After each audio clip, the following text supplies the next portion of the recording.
Hey guys, welcome to Collider Movie Talk for movie fans. I'm your host, Ashley Mova, and this is the daily show. We give you all the latest news from the world of movies, plus some insight into what it all means. Leading off the show today is Mark Ellis. Welcome, one and all, to the best movie news show in the entire galaxy. My name is Mark, and on today's show, the Star Wars premiere happened. The Golden Globe nominations are out, and I know at least one person that has already purchased the Ready Player One soundtrack. Who's joining me today, Ashley? Also, here's Jon Schnepp. Hey, what's up? You know, I didn't purchase the Ready Player One soundtrack. I was too busy listening to that amazing score from that Spider-Man trailer. Ooh, also here, Perri Nemiroff. I'm just listening to that song from Call Me By Your Name over and over and over again. So there's that. Look at everybody giving hints as to what we're talking about. So many Easter eggs and foreshadowing at the beginning of this very thing. Whole lot of stuff. We are going to get into the Golden Globe nominations, although it is not on the sidebar because it was drinking this morning, as some of us might have been. Ashley, what are we kicking off with, and does it take place in this galaxy? Ooh, The Last Jedi finally arrives in theaters next week, but the lucky folks who attended the Hollywood premiere have already seen the film, and while full reviews are under embargo until December 12th,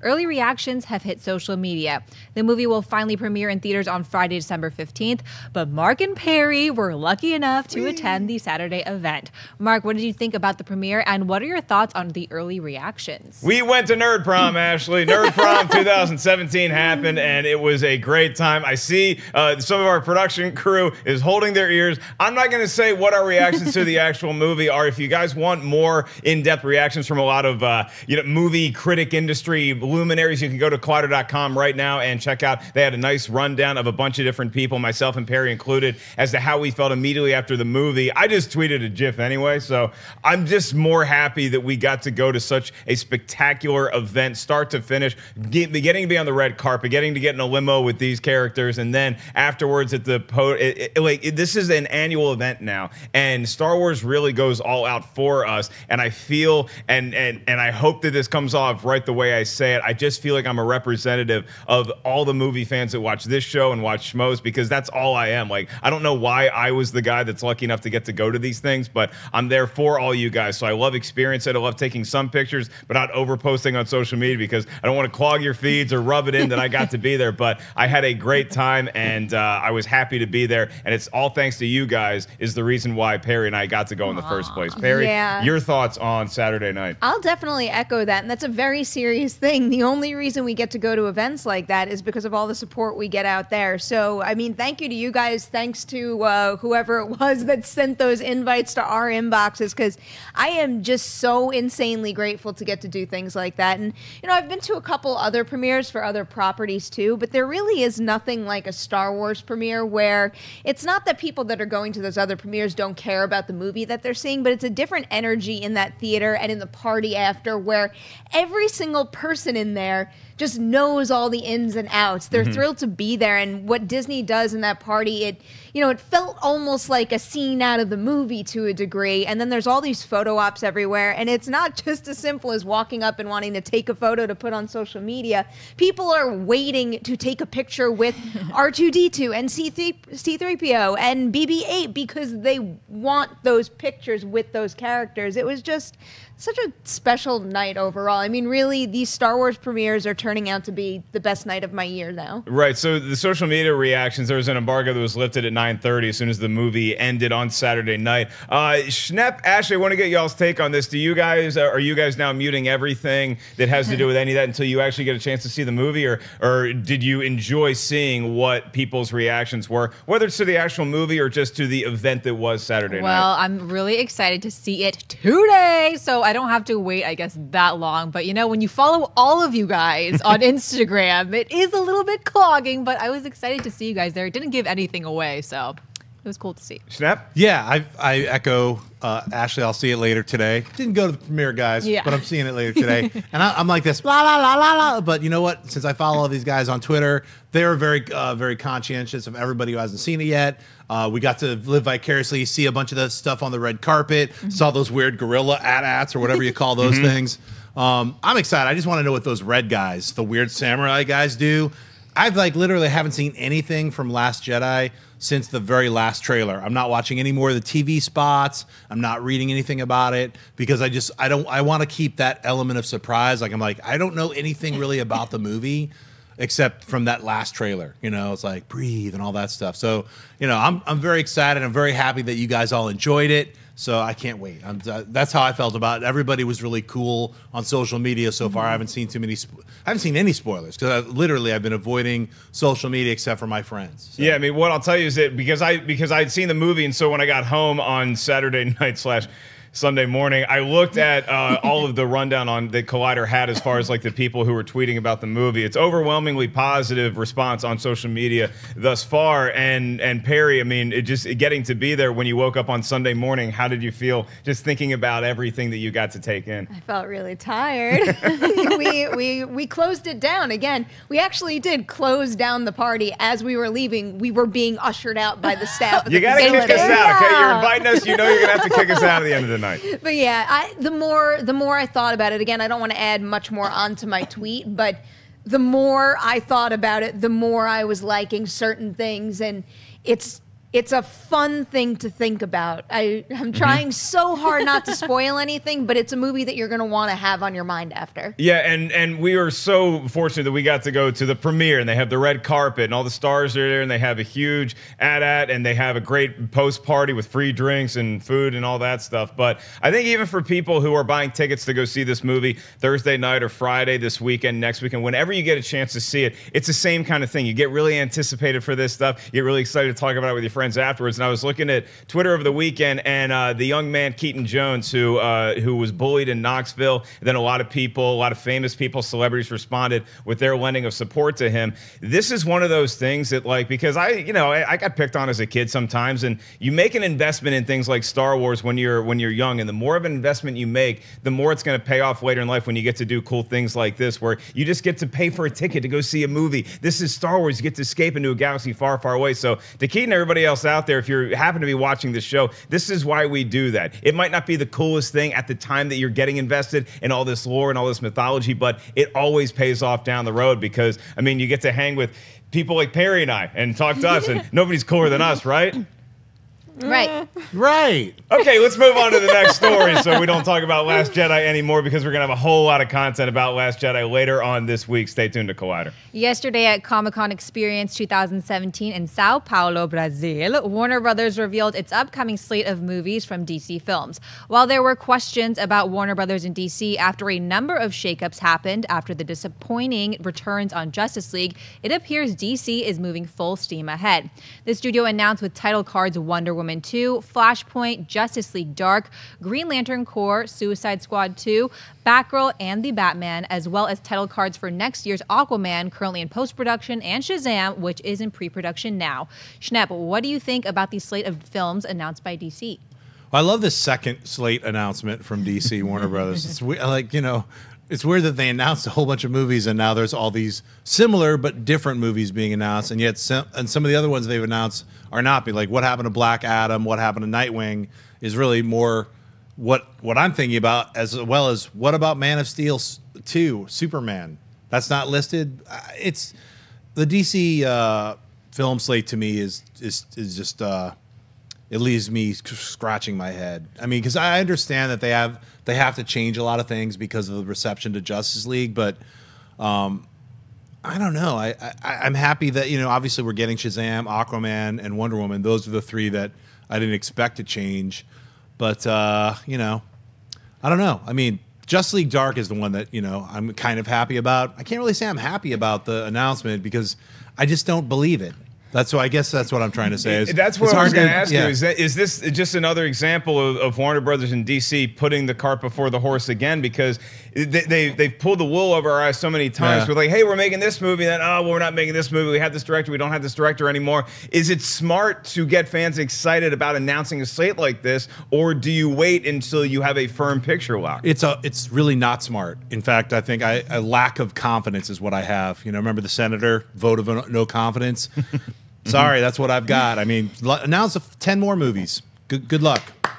That's how I feel. It's like it's just a bummer. You was to me. upset at Schnepp? Not really. This didn't really surprise me because I think this was the same list that they announced at Comic-Con, right? I'm pretty sure it was the exact same list of movies where nothing had really changed. They had hinted at Justice League San Dark. Diego Comic-Con. Yeah, they had hinted at Justice League Dark and Wonder Woman 2. Everybody knew they were making a Wonder Woman 2. Flashpoint was still kind of there, but I don't know that they actually mentioned like Batgirl and stuff like that. I mean, I think their whole point at San Diego Comic-Con was, hey, let's not worry about the Hollywood Reporter report from Ben Affleck saying he doesn't want to be Batman anymore, and let's focus on anything else. And then here, I think it was another case of them trying to get the fans excited about the future, which I understand as a studio why you need to do that. But do you believe that all these movies are actually lined up for actual release? I think I believe it a little more if this is being announced by Warner Brothers at a comic convention like this, because a lot of the reports that we're talking about where, oh, we get all excited about, let's say, a Nightwing movie, those are things that are coming out via trades. And I'm not saying that the trades are wrong and they're reporting false information,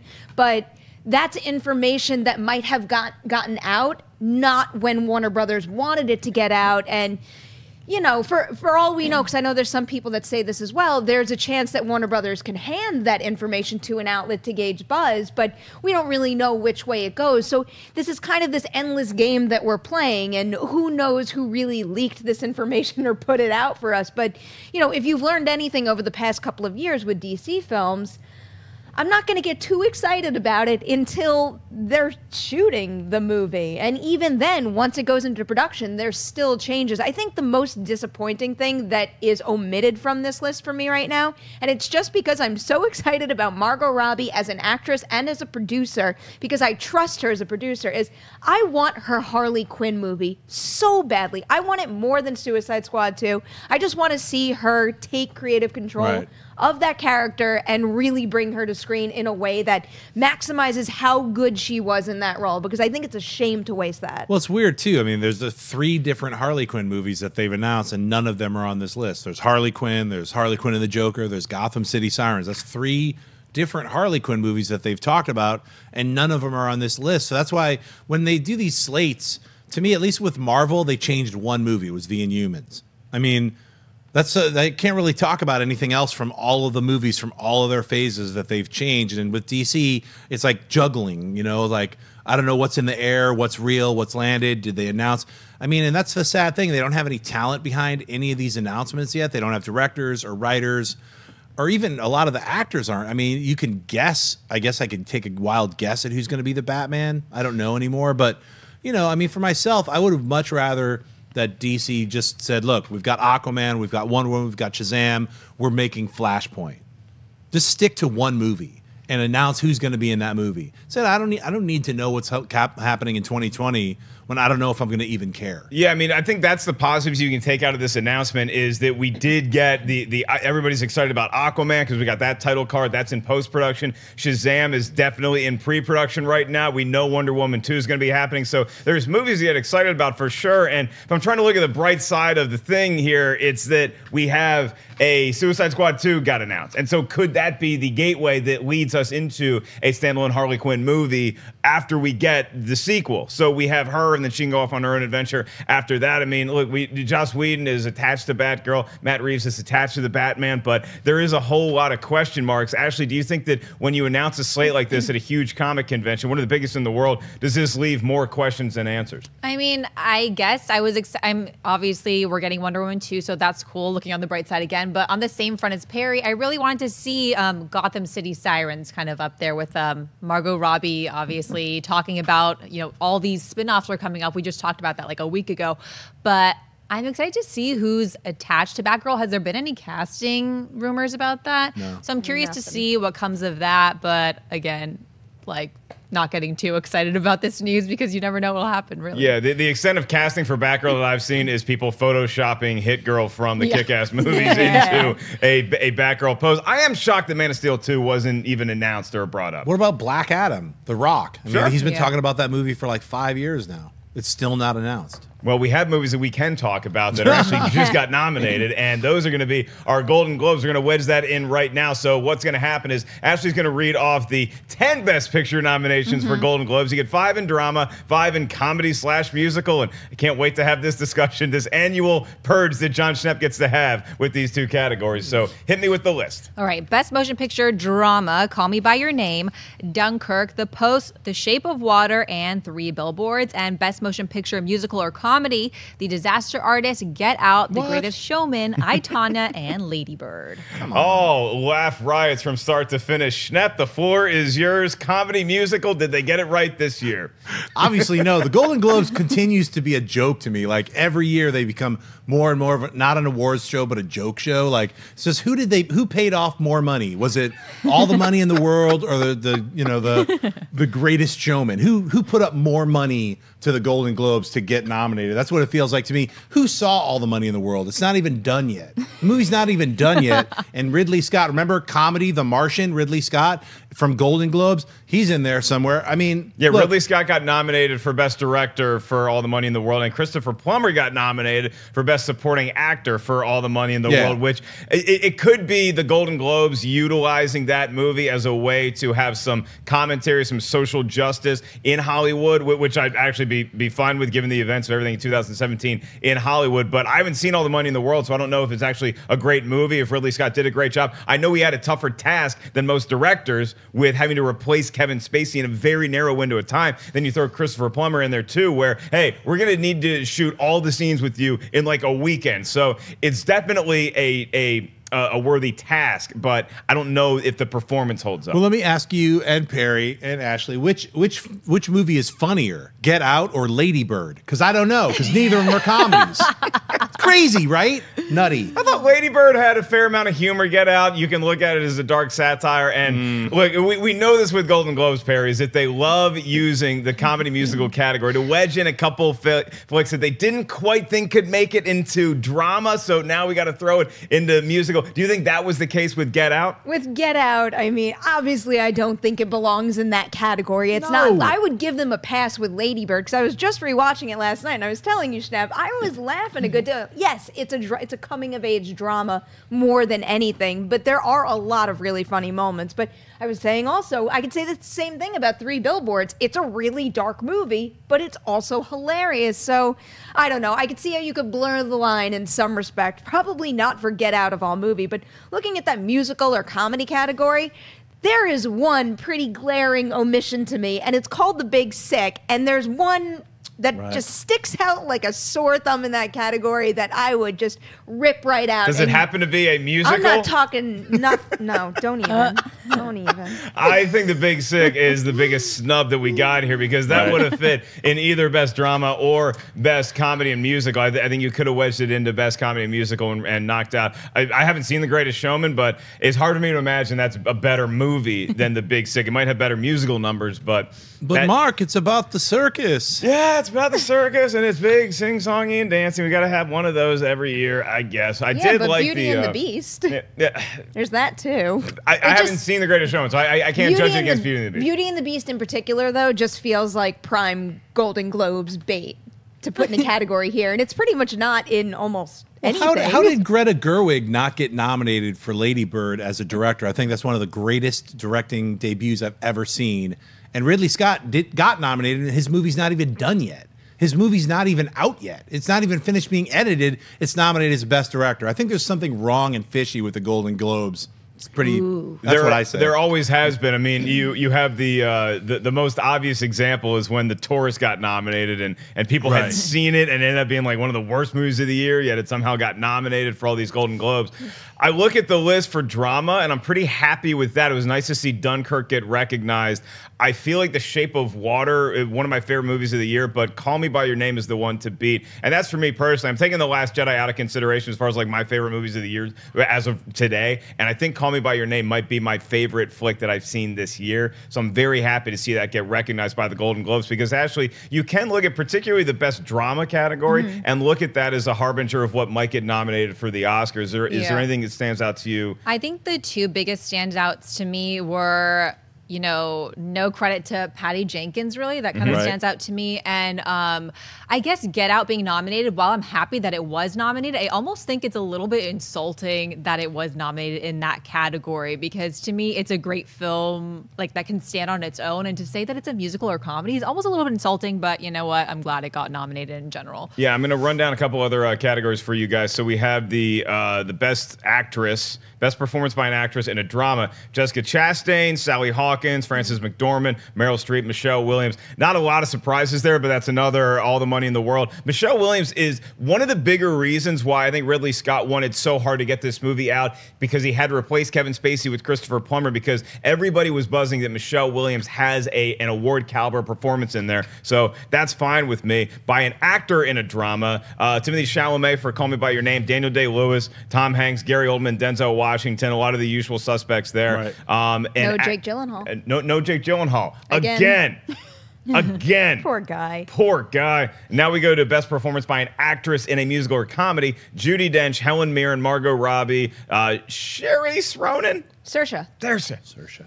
It keeps getting worse for me. And Emma Stone. And then Best Performance by an Actor in a Musical or Comedy. Steve Carell, Ansel Elgort, James Franco, Hugh Jackman, Daniel Kaluuya. Again, I thought Kumail Nanjiani could have been nominated for that as well. So I'm not sure what they didn't see in the big James that they Franco's did see got in some of that these other movies. cinched. That's a cinch sack. Yeah, that's. I mean, I know these all planned out. These are fake awards anyway, but whatever. Franco's got it. Okay, so that. I'm going to give everybody one lead pipe lock that you think is definitely winning a Golden Globe. You're taking James Franco for comedy. Yes, lead comedy in their weird way they parse stuff out. That actually works, James Franco. Okay, Perri, you get one lead pipe lock that is you got to put your cat's college tuition on this. Oh boy, he'd get pissed if I lost that. Well, I will agree with Schnepp, but just to throw in another category, I'm going to go ahead and say Timothée Chalamet in the Best Actor category. Oh, I really think that he is head-to-head with Schnepp. He's going to come close to sweeping just about everything. Okay, Ashley, you see anything on there that I was looking at the next story, Mark. It's not head-to-head because mine is Best Actor in comedy or musical. But it will be head-to-head eventually. So eventually, yeah. But right now we're not going head-to-head yet. All right, I'll give Ashley a little bit of a respite, and I will take Sally Hawkins for The Shape of Water for Best Actress. I think she's winning that one, and I didn't mention the animated category, but I think Coco's taking it. I didn't even think Coco did. You can just go ahead and nail the award. Coco's got it, yeah. Sorry, John. All right, Ash. I bought you all the time I could. Oh, well, are we going back to that? I thought we were going to the next story. I want your lead pipe lock. Right, well, I'm just going to take your Coco. Oh, okay. You can have. Okay, fine. You can have Coco. I'll take your Coco. Yeah, I'll ride with Sally Hawkins. I'm riding shotgun with Shape of Water, baby. Love that movie. Check it out. It's a good theatrical experience. So go see it before you get a chance to see Last Jedi. Speaking of seeing movies. Yeah, speaking of Coco, it's Monday and time for the weekend box office report. Pulling in an estimated $18.6 million, Coco took the #1 spot for a third week in a row, with a domestic total now at $135 million. Justice League took the #2 spot with an estimated $9.5 million, as its domestic total now stands at $212 million. Wonder took the #3 spot with an estimated $8.45 million, which pushes its domestic total to over $100 million. The Disaster Artist took the #4 spot with an estimated $6.4 million from 840 locations, pushing the film's 10-day total to just over $8 million. And Thor Ragnarok rounds out the top 5 with an estimated $6.29 million, becoming the 10th film in the Marvel Cinematic Universe to top $300 million domestically. Perri, thoughts on the weekend box office report? Looking at it in that little chart there, seeing all those totals underneath, the one thing that stands out to me is if you add up all those totals this weekend, it's only going to be the smallest fraction of what Last Jedi is going to make. This is the calm before the storm. I can't believe how low these totals are and how much money that movie is going to make. But looking at these, really, it's not all that surprising. I think the only part of my predictions I might have messed up is not giving The Disaster Artist enough credit. And it had performed really well last week when it was in, I forget how many theaters, but it was a very small amount of theaters, so I expected it to make a lot of money. It made way more than I thought, though, and surprisingly enough to top Thor Ragnarok, which has held on pretty well, too. I mean, really, Coco, Wonder, and Thor Ragnarok have had some really, really long runs. Coco in particular, because I think when it opened behind Moana, but it's kind of kept pace with it, which means word of mouth is spreading, and, you know, we're laughing a little bit about Golden Globes and stuff like that, but that's going to continue getting people to see movies like that. Then you also have a bunch of other limited releases. Shape of Water's doing really well, and so is I, Tonya. I think when I, Tonya opens, maybe not necessarily wide release because I don't know how slow that expansion is going to be, but when it opens in more theaters, I really think that's going to wind up making a lot of money. The sad story this weekend is that Just Getting Started movie, which I knew nothing about. I heard nothing about it at all, and I don't even think it cracked the top 10. Is that 80s movie that never got released? That's the no, I know. Morgan Freeman, Tommy Lee Jones, yeah. and Renee Ruth. I feel bad. I think that one's on me because last week when we were doing opening this week, I was like, we don't even need to talk about it. So that's on me. Sorry. It only made like $3 million. It had over 2,000 theaters. I think it has a C on Cinema Score, which means no one's talking about it. No one's going back to see it again. Because it was just a mistake. It should have never gotten made. It's one of those movies that's just like, really? You're still making those like, I'm coming out of the scene. Let's go on the caper again. We're doing a caper. Put my teeth in.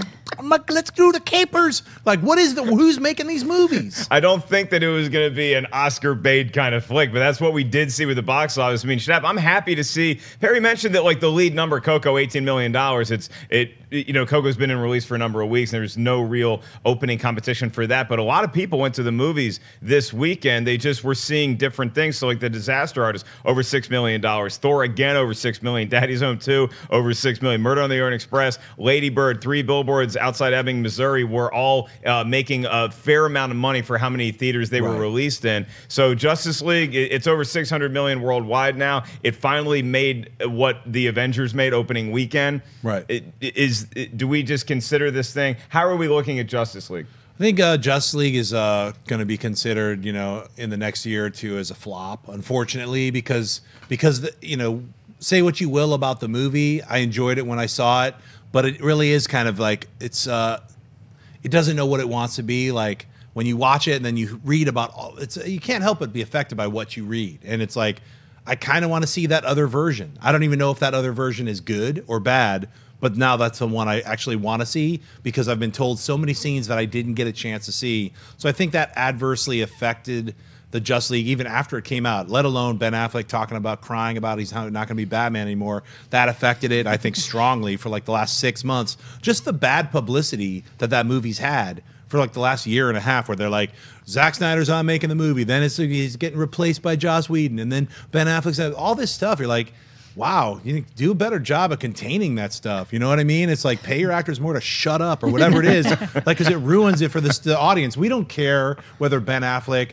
is going to play Ben Affleck or is going to play Batman or not. But it's like, can we find out after the Justice League movie comes out? Because it kind of ruins it. Where you're like, oh, let's go see that guy who's not going to be Batman play Batman. It kind of ruins it. So it's like, get with it. I mean, I think these studios have to like, look how good The Last Jedi is. Like, no one's ruining anything.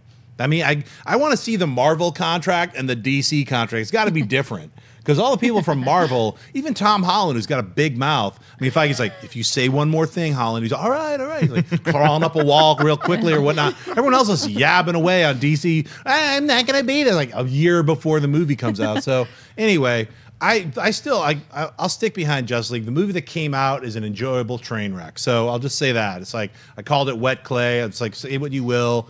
I enjoyed it when it came out. I was like, I want to see that team move forward with better villains and a better story.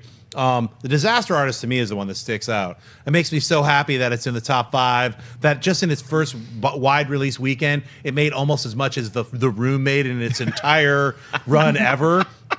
It made the Room's budget back. Yeah, yep. I mean, not just the budget, but yeah, it's just like it's crazy. It really is a dream come true. Like, if you know Tom Russo, ever got a chance to meet him, I've gotten a chance to meet him multiple times, and have seen The Room. It is a train wreck of a film, but it's a lot of fun. Go see it in a live studio audience and enjoy it for what it is, but then see The Disaster Artist. I know, Mark, you finally got a chance to see The Room, and then you saw Disaster Artist. What are your thoughts about it? I mean, the Disaster Artist, it was like, because Ashley and I sat down and we watched The Room with Dennis for the commentary, which a lot of you guys are enjoying, so thank you guys for watching The Room with us. And after seeing that, I went home and immediately watched The Disaster Artist and 4 hours of Tommy Wiseau in a row. Because it was pretty much like a seamless transfer from the actual guy acting in The Room to what Franco was doing, because Franco was so good in the role. I don't know if a lot of people have pointed this out before, but I was headed to the Comedy Store that night, my home comedy club, and I was thinking Tommy Wiseau sounds a lot like Pauly Shore. And I don't know if a lot of people have done that math. You go watch Pauly Shore movies in the early 90s, and so I wonder if Tommy Wiseau, wherever he grew up, saw Encino Man or saw Son-in-Law and is like, oh, I'm going to start that's how Americans, I'm going to start putting that into my acts. I know you're from New Orleans, but I'm very curious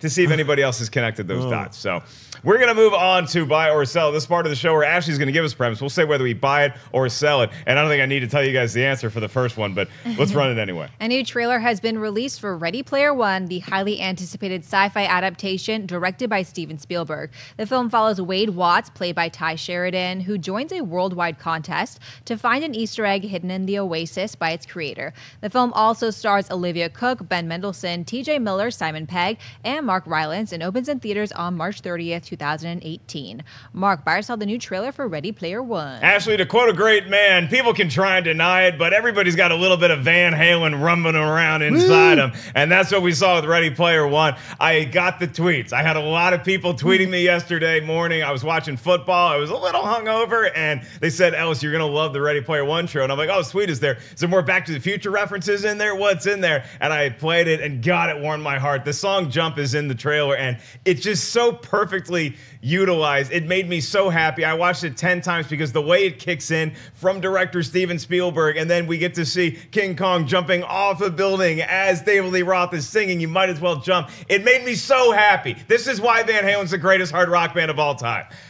And I also really liked the trailer. I thought the trailer was awesome. It was flying at you fast and furious. The weird thing for me, Perri, is that as big of a Van Halen fan as I am, and that band is built on speed, I thought this trailer came at me so fast that I know they're throwing so many references and nostalgic clips at me. I couldn't process most of them if I'm not slow mowing the trailer. That's going to slow down once the actual movie plays, right? If the movie is anything like the source material, it is added to that in a really natural way that actually it means something. It's not done just for the sake of people saying, oh, there's this and this and this. It matters to the actual story.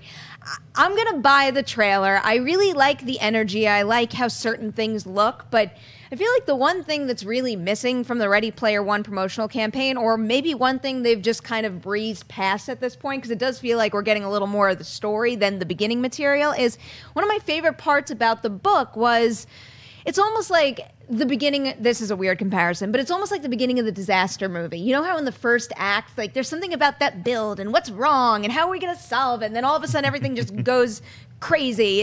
It's just like that first act of figuring out why someone would love the Oasis, why someone would use the Oasis. And I haven't really seen that. I know it from the book. I know why I was so drawn into it and why I walked away from reading the book thinking, you know, if this was a real world thing, and it almost borderline is, but if I had access to the Oasis, would I be like Wade and some of the other people out there? Would I just sit in that world all the time? And yeah, I think I would. Whereas what I saw in this trailer was a little less of, because the Oasis isn't just a game. It's not just things flying around and, you know, speed chases and all that. It's also a community. And I think I'm missing that community vibe. The reason that I want to basically spend my life in there versus the real world. It's interesting to hear you as somebody who read the book, because I was watching a bunch of the trailer reactions yesterday. Our friends of the show, late to the party, did a reaction, and they both read the book, and they're like monster fans. So watching them watch the trailer was interesting because they're picking so many things out there. Like, oh, that's in the book. That's in the book. That's different than in the book. Do you see that as a positive or a negative as of right now, how much they are or are not sticking to the source material? I do not care how much they stick to that source material. Obviously, I don't want them to butcher it so it loses what I love so much about it, but I'm not the kind of book reader who will nitpick things and say, oh, because his shirt's not red, or I just made that up. But if something like that happened, I really wouldn't care.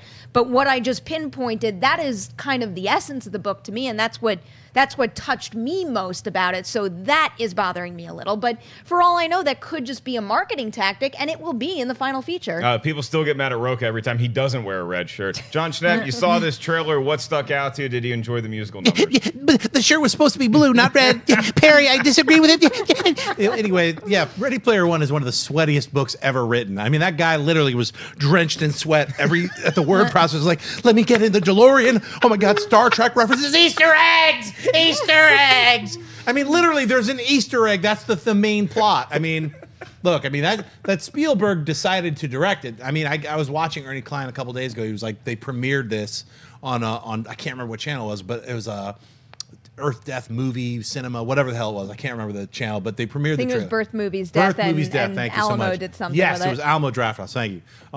But yeah, he was talking about it. He was like, hey, we're going to make Ready Player 2 or whatever. He's already writing a sequel. Like Spielberg probably put him in his own like weird Mork and Mindy egg and it's like, do not release him until the script is done. You know, like he just put him in like a weird J.D. Salinger hut, but it's like nothing but 80s movie posters. Yeah, just sweating. Ferris Bueller must be somehow injected. You know, it's like literally that's what I feel like most people when they're going to see this movie bring a towel. You know what I'm saying? Like people are like, oh, the references, you know, it just feels like they were like jamming references in. And Spielberg was like, you can't keep using all my movies. I'm like, yeah, but dude, you are the 80s. How do you make an 80s movie that's reference based and not reference you? You executive produced half of the movies that you didn't direct. So it's sort of like he finally kind of yielded, but there's a lot of movies in there, I mean, that aren't 80s, like the Iron Giant. So it's kind of fun to see all these different references, not just an 80s reference movie. It's an all reference movie. And this Avatar world that they're in, I see what you're saying, Perry, but I feel like you'll see that kind of community feeling not in the trailer, but in the movie, because that's probably what doesn't play.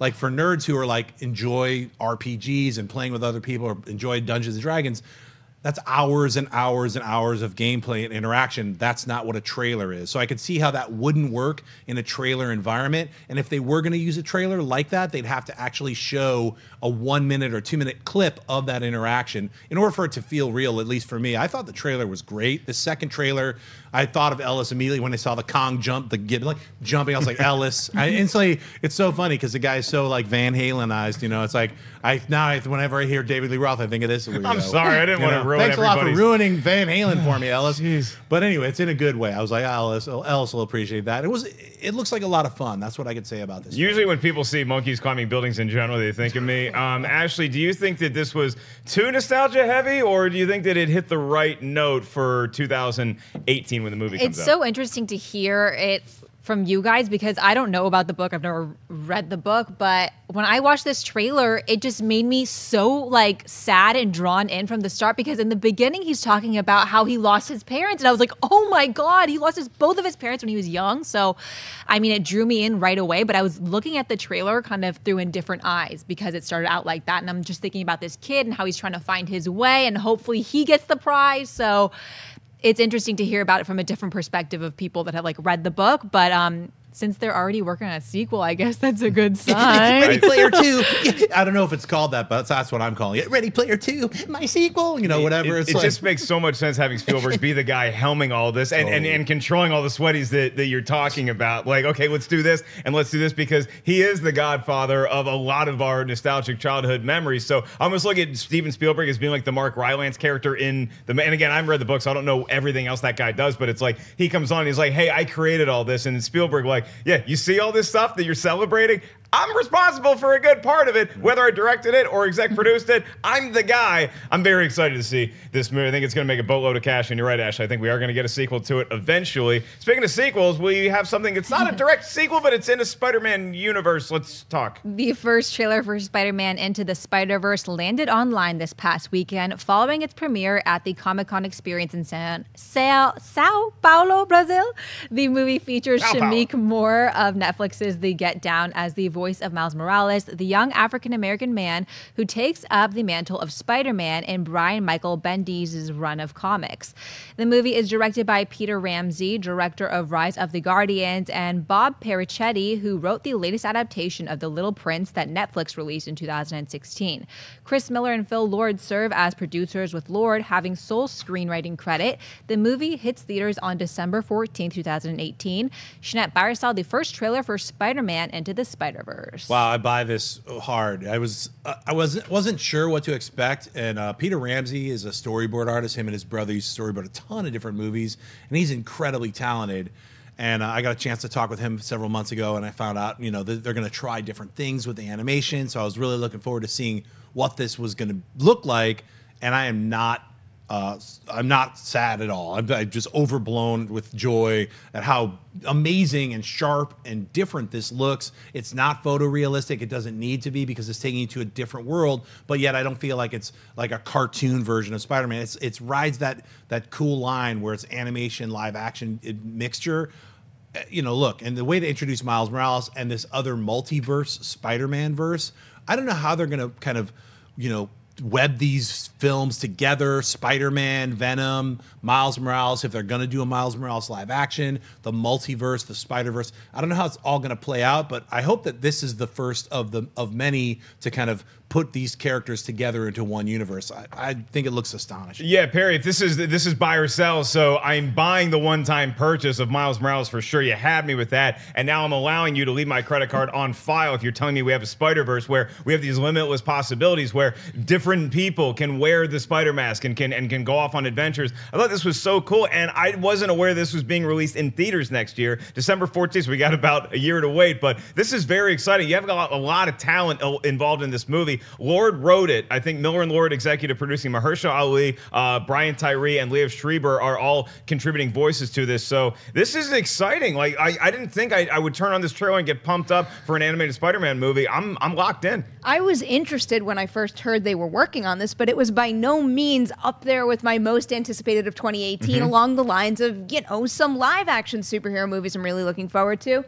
I pushed press on this trailer. That's a good CrossFit workout. See, it's always on your brain. You know, I went to CrossFit this morning. I pressed play on this trailer, and just a single frame, the very beginning, I was completely sold. That is some of the most interesting and stunning and different styles of animation I've seen in a really long time. And I know one of the cool parts of the story is this whole idea of the Spider-Verse and, you know, oh, where are they going to go from here? How are they going to build on this? It's so cool that we have that to think about. But what really stands out about this is that they are delivering a first animated movie that looks so cool and different. I just love the energy to it. I love the colors.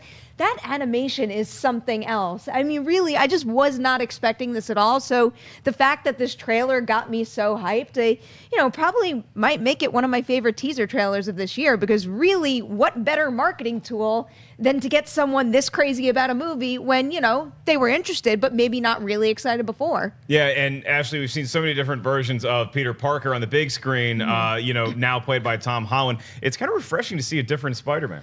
I guess. I think I'm going to be a little bit straight up honest. First of all, it looks amazingly cool, but then it's like, we get it. It's not the white Spider-Man you know. The music is sick, and his sneakers are really cool, but the emphasis on that, it's like, okay, we get it. Like, are you trying to tell me that he's not white? It's like, do you know what I mean? I'm just gonna throw that out there. It's like, he has cool sneakers and you need to play great music. Why? Because he's not white? Yeah, but there's a lot of people that have been waiting a long time to see their representation of Spider-Man. And so Miles Morales, I mean, I remember reading about him in the comic books and stuff, but I think people watch this trailer and it's so nice to see a superhero that looks more like you, or more like whoever's watching it through the lens. Like for me, I always grew up knowing Spider-Man was white because that's Peter Parker. And so I think that if you're black, you watch this and you say, that's finally, now I get a chance to see myself as a version of Spider-Man. Yeah. And again, the kicks are fantastic. They are. Like, those are the shoes. They stood out to me. I always wanted those when I was a kid because they kind of look like the Back to the Future sneakers, but they're a little more updated, and I had to settle for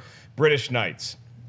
What are British Knights? They were basketball shoes that one time I got a pair of Reebok pumps, and that was pretty sweet. You pump them up, you air out. I know what you're talking about. Whole lot of stuff with that. And then I was sad with British Knights. But I'm going to talk to my mom. I got a Santa Claus for new shoes. We are going to remind you guys that this is not the only show on Collider Video. Far from it. As a matter of fact, later on today, they might get a little sweatier about Spider-Man, the multiverse, the DC Slate, all that good stuff on Collider Heroes, hosted by that young man, Jon Schnepp. Okay. Just are you still tired from acting out the writer of Ready Player One? Come tune into Heroes later.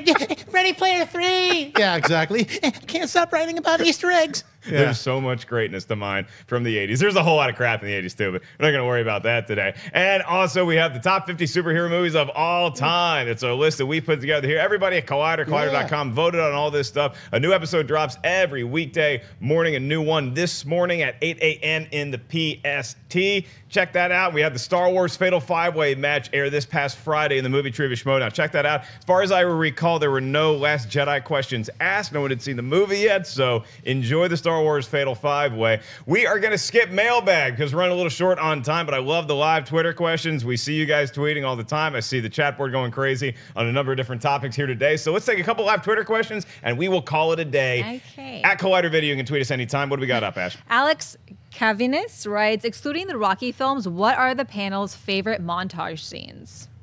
Besides the who? Besides Rocky. Rocky. The favorite montage scenes of all time. In movies, not TV, it was always the A-Team. It's man. like, build Rocky, me a tank. There's so many great ones in Rocky. Like, there's so many great ones in Rocky. The one that stands out to me, I like the Revenge of the Nerds cleaning one is the one that I always think about, because when I have to clean my apartment, which, you know, I don't know if you guys can tell, I'm not big on cleanliness. And when I have to clean, I just think of that montage because those go by so quick. It's like, hey, we got to clean something. And 2 minutes later, it's done. They had a robot help out. So the Revenge of the Nerds, say what you want about their party habits. Lambda, they can clean up. They should have opened a maid service after they graduated from college because they know how to clean in a hurry. Perri, you have any other montages you love? The first one that came to mind, and probably because when I'm talking about favorite things in general with movies, this movie always does come to mind, is Billy Madison, the study montage. Billy Madison is on TV a lot lately, and I think that's a wonderful thing. I choose Eric. Jon Schnepp. I'm trying to think. I mean, there's a lot of montages. I like the Pretty Woman one, and then I like the spoof of the Pretty Woman one in Dumb and Dumber, where it's like trying on clothes. Trying on clothes is always a great montage too. Yeah, I can't think of any. You're out. I'm out. You're totally out. Perri, you want to help him out at all? With another one? Another great montage. I'm going to throw you under the bus. Oh, again. man. That was the first one that popped into my head. I'm losing this game now. I feel like there's a couple of recent montages. I think I, Tonya had a good one. Mm-hmm. If you watch I, Tonya, that one has a really great training montage now that I'm thinking of it, because I'm thinking of how it's cut and how they do the breaking of the fourth wall in that montage, and it feels like a classic training montage, but it also has a different flavor to it that makes it a lot of fun. Got my favorite montage. It just came to me. I'm not a big fan of movie montages. I don't like usually the ones I was thinking of them. They were all negative. They were like, oh yeah, when all these months elapsed in Dark Knight Rises. But then the one hit me, Deadpool. Yes. You know the montage I'm talking about. Yeah, Deadpool had a really good recent montage. Very delicious montage. I was thinking about the Karate Kid movies had a couple good montages in there too. Ashley, do you have a montage to contribute? Let me just help you guys out a little bit. In Mean Girls, when they are taking down Regina George, it is a great montage. Check out the Regina George montage brought to you by Ashley Mova. Let's do one more Twitter question. We'll call it a day. Okay. Blue Leaves 13 writes, hey, crew, I was wondering why there has been no official announcement that Muschietti will return to direct in Chapter 2. That is a great question, and the person I'm going to aim that to is Mrs. Redshirt herself, Perri Nemiroff. We're going to get Muschietti back officially, right? I mean, it's just a matter of getting ink on paper, correct?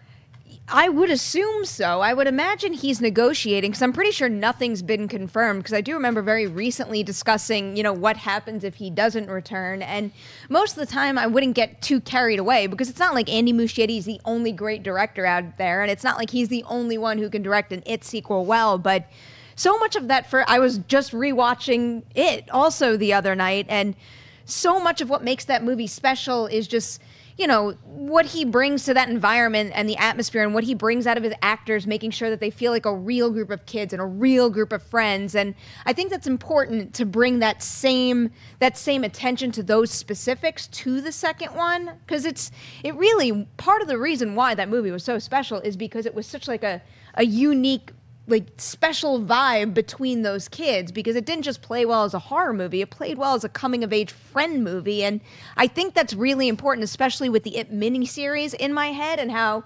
none of that movie is all that great and stands up if you've never seen it and you're going to watch it again now. But it's like, it's all good, and then you get to the adult stuff, and it's ridiculous. I mean, Muschietti, a big part of why I enjoyed It so much.